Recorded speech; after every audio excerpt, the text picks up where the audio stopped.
a graça e a paz de nosso Senhor Jesus Cristo esteja sobre a sua vida diante deste dia. Estamos nós diante deste momento na leitura do livro de Atos, no capítulo 17 hoje. Uma campanha de oração e jejum e o compartilhar da palavra de Deus. E eu gostaria de compartilhar esse texto com você neste momento. Atos capítulo 17, serão 34 versículos. Acompanha comigo. Tendo passado por Anfípolis e Apolônia, chegaram a Tessalônica, onde havia uma sinagoga judaica. Segundo o costume, Paulo foi à sinagoga por 3 sábados, discutiu com eles com base nas Escrituras, explicando e provando que Cristo deveria sofrer e ressuscitar entre os mortos, e dizia: este Jesus que lhes proclamo é o Cristo.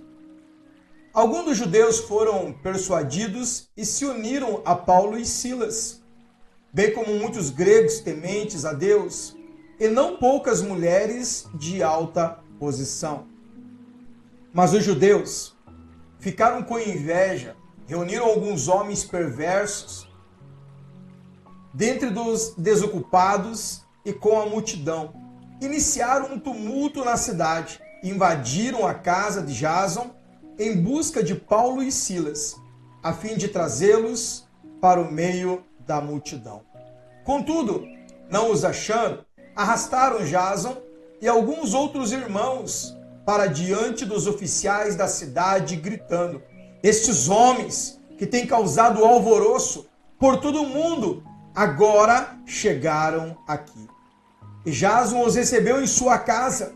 Todos eles estão agindo contra o decreto de César, dizendo que existe um outro rei chamado Jesus.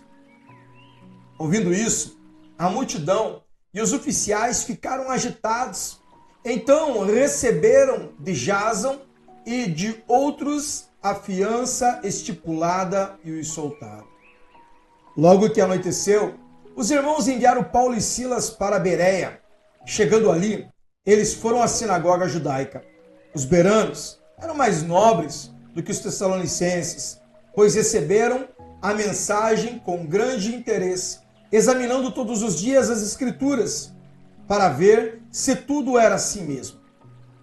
E creram muitos dentre os judeus, bem como dentre os gregos, um bom número de mulheres de elevada posição, e não poucos homens.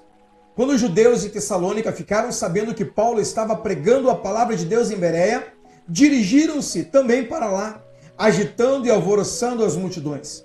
E imediatamente os irmãos enviaram Paulo para o litoral, mas Silas e Timóteo permaneceram em Bereia. Os homens que foram com Paulo e levaram até Atenas, partindo depois com as instruções para que Silas e Timóteo se juntasse a ele tão logo que fosse possível. Enquanto esperava por eles em Atenas, Paulo ficou profundamente indignado ao ver que a cidade estava cheia de ídolos. Por isso, discutia nas sinagogas com os judeus e com os gregos tementes a Deus, bem como na praça principal, todos os dias, com aqueles que por ali se encontravam. Alguns filósofos, epicúreos e estoicos começaram a discutir com ele. Alguns perguntavam: o que está tentando dizer essa tagarela? Outros diziam: parece que ele está anunciando deuses estrangeiros, pois Paulo estava pregando as boas novas a respeito de Jesus e da ressurreição. Então o levaram a uma reunião do Areópago, onde lhe perguntaram: podemos saber que novo ensino é esse que você está anunciando? Você está nos apresentando algumas ideias estranhas e queremos saber o que elas significam. Todos os atenienses e os estrangeiros que ali viviam não cuidavam de outra coisa senão falar ou ouvir as últimas novidades. Então Paulo levantou-se na reunião do Areópago e disse: Atenienses, vejo que em todos os aspectos vocês são muito religiosos. Pois, andando pela cidade, observei cuidadosamente seus objetos de culto e encontrei até um altar com esta inscrição: ao Deus desconhecido. Ora, o que vocês adoram, apesar de não conhecerem, eu lhes anuncio. O Deus que fez o mundo e tudo que nele há é o Senhor do céu e da terra, e não habita em santuários feitos por mãos humanas. Ele não é servido por mãos de homens, como se necessitasse de algo, porque ele mesmo dá a todos a vida, o fôlego e as demais coisas. De um só fez ele todos os povos, para que povoasse toda a terra, tendo determinado os tempos anteriores estabelecidos e os lugares exatos em que deveriam habitar. Deus fez isso para que os homens o buscassem e talvez, tateando, pudessem encontrá-lo, embora não esteja longe de cada um de nós, pois nele vivemos, nos movemos e existimos. Como disseram alguns dos poetas, e vocês também somos descendências dele. Assim, visto que somos descendência de Deus, não devemos pensar que a divindade é semelhante a uma escultura de ouro, prata ou pedra, feita pela arte e imaginação de homens.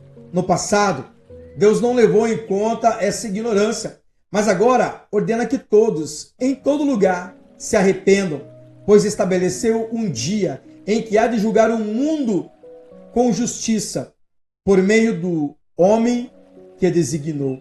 E deu provas disso a todos, ressuscitando-o dentre os mortos.